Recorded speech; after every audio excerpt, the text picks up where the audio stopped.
I'm Jennifer Tribe, and this is Workflow, the podcast about growing a happier, healthier MSP. More profit, less stress. Today on the show, it's time to find your flow. And I don't just mean this podcast. I'm talking about the reason we called the show Workflow in the first place. That feeling when you're in the zone, wired in, on fire, in the bubble, whatever you want to call it. It's that moment when everything seems to click and just flow. My guest is Cameron Norsworthy, a former junior athlete who became intrigued by the neuroscience and psychology of peak performance. He now leads the Flow Center based in Perth, Australia, where he coaches athletes and business leaders in finding and harnessing their flow states. We talk about how to recognize when you're in flow, what's happening in your brain when it occurs, whether there are hacks to help you reach flow faster or more easily, how to set up your work and team to optimize for flow, and really why knowing all of this is so important for your business. First, let's define what we mean by flow. Here's Cameron. Flow scientifically is the term used for our optimal state of functioning. Often an optimal experience, often associated with peak performance, deep engagement, creating meaningful experiences in which we're highly engaged in the moment. There's some three key characteristics of flow. One of them is there's this absorption in the moment. We might be doing a task and we see everything within that task, but we're not distracted by stuff outside that task. At deeper levels of flow, we might have a high level of connection, we might have time transformation, loss of self-consciousness, all the sort of higher executive cognitive functions start to just sort of dissolve the more and more absorbed we come in the moment. The second key aspect of flow is there's this high sense of control, but there's an effortlessness to it. It's not a constrained type of control. It's a effortless sense of control. And the last one is that it's intrinsically rewarding. It feels good. It keeps the experience going. And on reflection, it's enjoyable regardless of the results of the outcome. So you can call flow different things, as we said, being in the zone, deep work, hyper-focus even. But the key is those three characteristics Cameron just mentioned: absorption in the task, effortless control, and it feels good. If you're straining in your focus, working really hard, stressing about it, that's not flow. And the reason why it's not flow lies in the brain science behind it. We have brain frequencies happening in the brain. The brain is a host of electrical currents zipping around, which is creating all this sort of energetic frequencies that allow the messaging and everything to occur. And we can quite easily measure those brainwave frequencies. They range from sort of high beta to falling asleep and being in theta brainwaves frequencies. And we know that in flow, we're in that low beta, high alpha phase. Ordinarily, when we go throughout our day and we're doing our work, the brain's in this high beta. It's often around this sort of prefrontal cortex, the front part of our brain, and it's like a high frequency. But in flow, we just sort of come down a notch. We don't go down too far where we might be in a deep hypnotic trance or asleep or very relaxed or watching a movie. But there's this sort of low beta, high alpha activity that's going on. When we're straining in our focus, we get stuck in high beta, our thinking brain. Here's more about that part of our brain and why sitting only there keeps us from flow. From a cognitive neuroscientific perspective, the brain is split into two operating systems that are quite distinct from each other. So often we just think of the brain as this one operating system, but typically there's actually two. One more associated with our kind of animalistic brain that is hardwired to our motor cortex and our movement, and hardwired to our senses, and hardwired to all the blueprints that we sort of store in the basal ganglia at the top of our spine. And it's much more of our being brain. When we're in it, we're just being and doing. Then we have what scientists might call the explicit system or the cold system, and what I call the thinking brain, which is the front part of our brain. We have this prefrontal cortex, and specifically the medial lateral prefrontal cortex is there to think. Like a popcorn machine is designed to make popcorn, that part of our brain is designed to think. And it will continuously think, whether we like it or not. And that thinking goes and goes and goes and goes and goes and goes. And more often in our waking consciousness day to day, we run our day through that mode. We get up in the morning, not everyone starts thinking before they've had the shower and the coffee, but that part of the brain kicks in. And we start to answer our emails, we start to have conversations, we start to do all our day-to-day stuff through that thinking brain.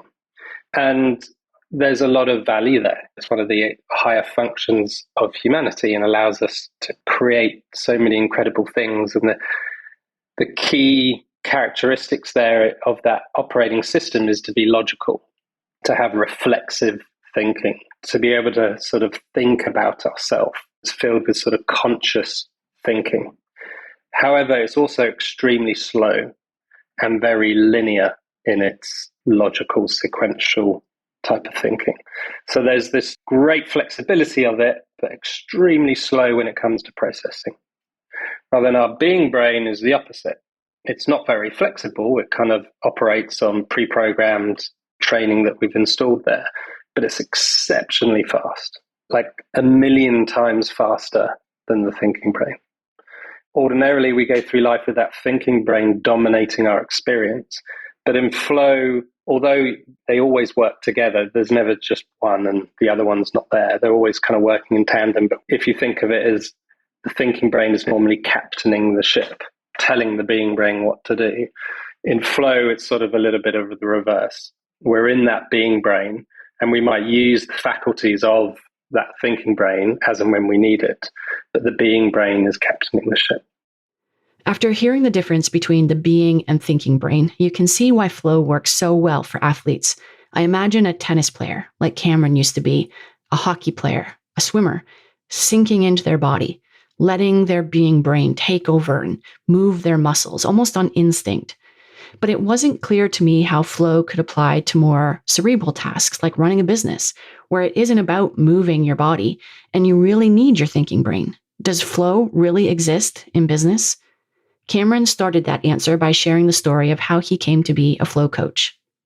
I was a junior athlete playing tennis for England, got injured, got depressed, was walking up the streets of Peru, met this busker that was playing incredible music. Could have been playing in the Sydney Opera House or the Royal Albert Hall and was just in their flow, committed to every note, immersed in the music, and I was drawn into that music. I was just transfixed into this music. And I came away from that experience going, wow, that's actually what I miss from playing tennis. I miss those moments of deep engagement where everything would just click and come together. And so I started to study, why can we be our best one moment and then the next moment we're stressed or choking? And that brought me to the study of subjective experience and the study of peak performance and the study of flow. And I worked in a sporting sense for many a year and worked with over 10 world champions. And that's one of my strengths because I know sport very well. But through all the research and interest around flow, quite quickly started to find that, okay, flow is a subjective experience, so it fits everywhere. Wherever there's a challenge or a task, flow can fit. Flow becomes very important to schools and creating optimal learning environments in universities. Flow becomes very important to businesses and creating productivity and high motivated networks. Often within business, we're always like, oh, I've got to think harder. Why didn't I think that through more? I've got to think about it. But then when we examine chess players, where it's very cerebral, it's very logical, and it's very, you would think, being operated through the thinking brain. When chess players were playing well and associated with being in flow, actually they were operating more out of the being brain. The thinking brain was actually downregulated because the pattern recognition and the processing capability of the being brain is much more. And I think what's really interesting as well is both that thinking brain and being brain have its own subconscious. So we actually have two levels of unconscious databases, if you like, in our brain. And all the stuff that we've experienced, all the stuff that we've learned, it's become muscle memory, that's become the culture we inherited from the first business we worked in, the subtle values and skills we picked up from managers we've worked under, all the things we see from great leaders that we want to sort of epitomize that we don't necessarily think about, but we've just absorbed through books, through observation. That all gets stored in our being brain. This is Workflow, brought to you by Synchro. And that's really where our intuition comes from, the kind of sum of our personal experience on this planet. If we want to access our intuition, which in business, we can always spend time thinking things through. We can always have think tanks. We can always have advisory boards. We can always get outside feedback on important decisions. But typically what seems to be more and more valuable for leaders, and not only is important in terms of performance, but is important in terms of being a leader and not stressing about it, is this ability to operate through our intuition and to be able to look back and go, at that time, I know I made the best decision possible. And we're not overthinking it and stressing about it. So that relationship with our intuition, whether that's in a negotiation, whether that's just, we haven't got a lot of time, but we need to answer that email, whether that's, do I hire this person? Do I fire this person? All those sort of day-to-day decisions, it's quite important that we develop a strong relationship with our intuition and we train that relationship. So flow, at least the way I envision it from what Cameron is saying, is still a letting go of sorts. The way an athlete might sink into their body, a business person might sink into their intuition. Trusting your gut and your past experience is a big part of flow. Now, how do you get to that flow state when you want to? Are there hacks that can help you get there? Cameron talked about brainwave states for flow, so I asked him if things like binaural beats, which are sounds that purport to stimulate certain levels of brainwaves, can help you enter a flow state whenever you want. People play about with external hacks, if you like, and some of them may be momentarily helpful. A little bit of caffeine, but not too much caffeine. A little bit of dopamine reward related things, but not too much. Binaural beats helps us get out of that high beta and into a more low beta or high alpha. And that's why some people like to listen to sort of concentration music in the background quite slowly. I'm always in favor of working on strategies that develop sustainable behavioral change, as opposed to creating dependence on external influences, because that's what's going to help people be autonomous within their own mastery and their own ability to find flow. Most of the strategies I would recommend are ones of psychological flexibility, ones of training our brain to prioritize flow. A huge one is valuing our attention. Our attention is really all that we have, really. When we're emotional, our attention is on our emotions. When we're stressed, our attention is on the overthinking and the expectation and pressure. Wherever we direct our eyes determines what we see in the world that we interpret. And wherever our attention is ultimately creates our reality. For most of us, we don't value our own attention, and we often don't value other people's attention. So really creating that as a value, it's almost worth developing and training that more so than working on hacks that might sort of feel good for a month, but then wane as our brain gets used to it.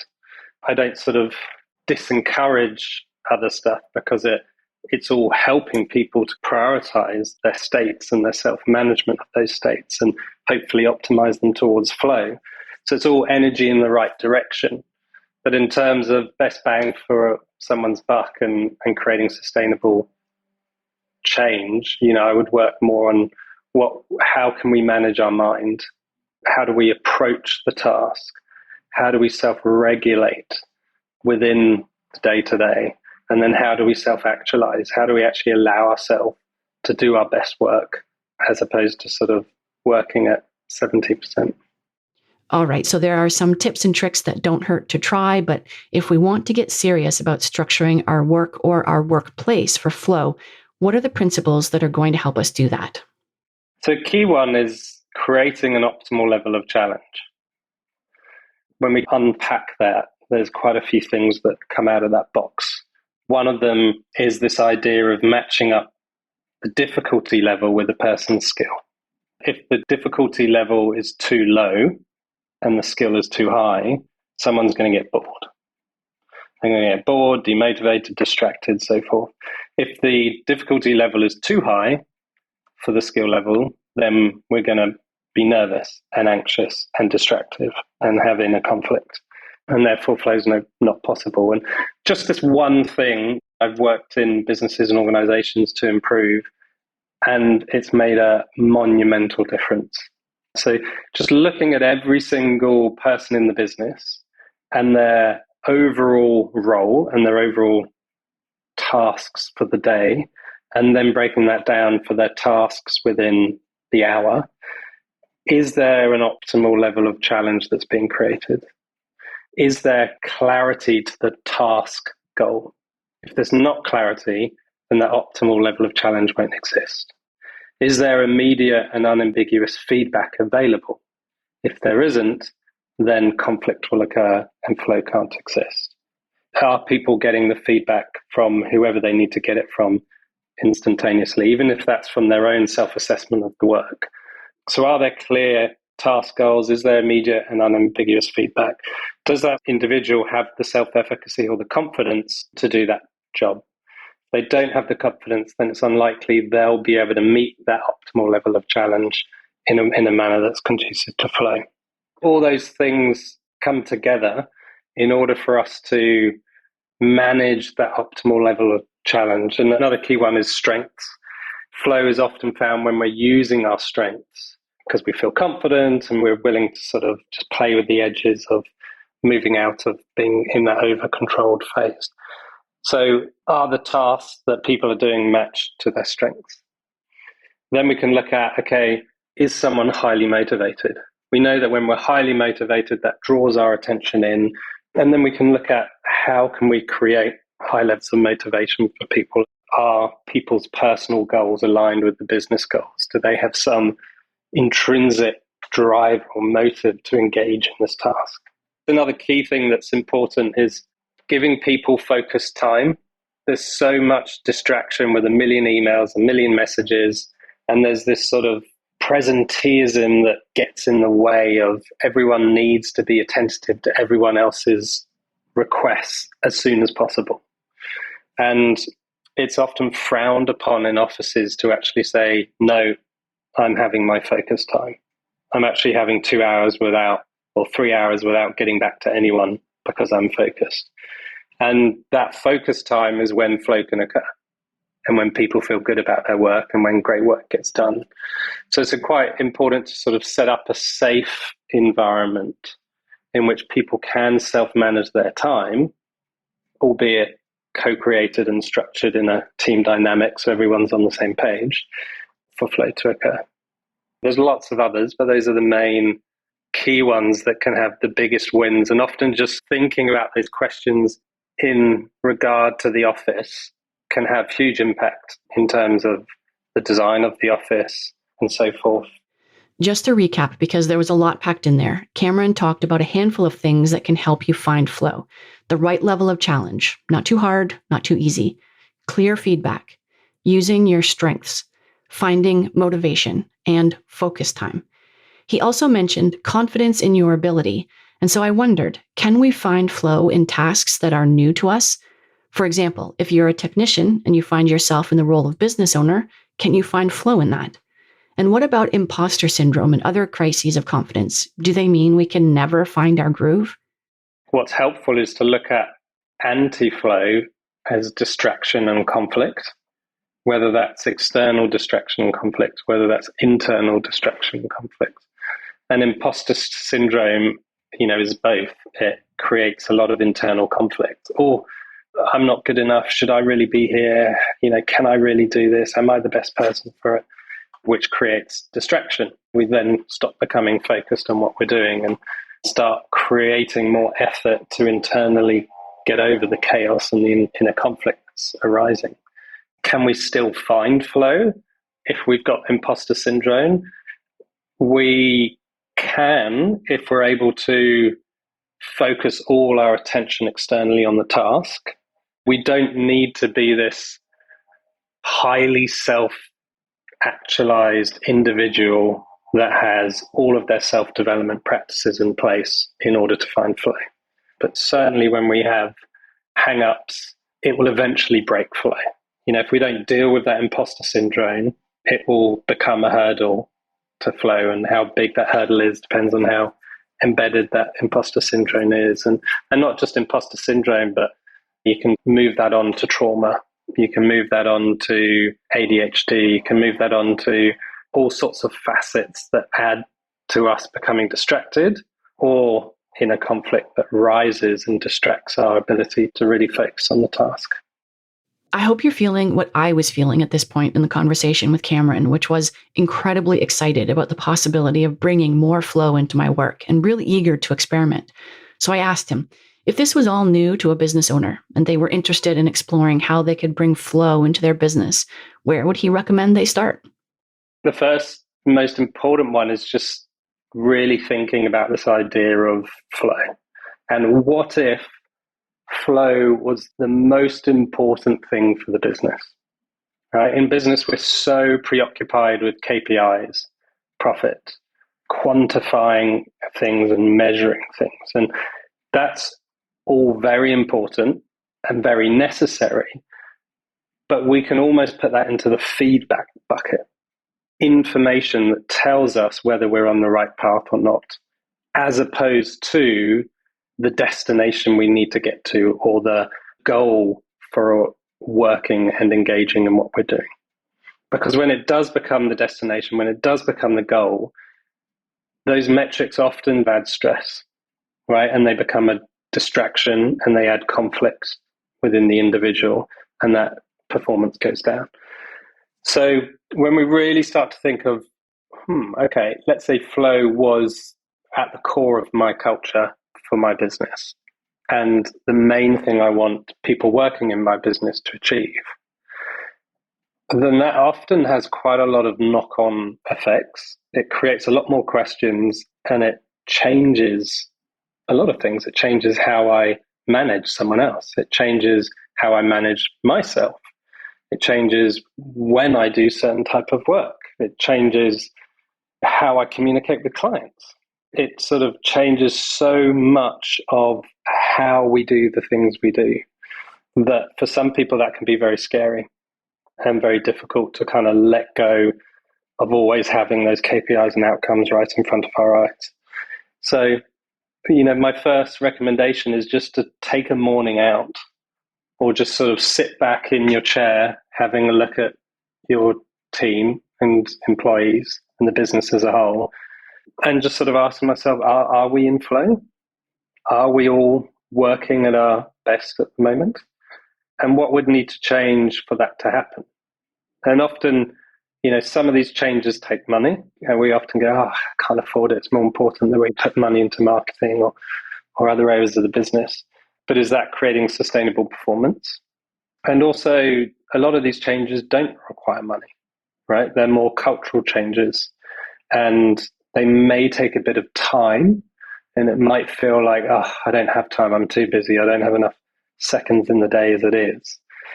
But when we look at it as an investment, rather than adding another thing towards what we do, we're investing in the future. So the future is more efficient, more productive. Then it's easier to sort of swallow.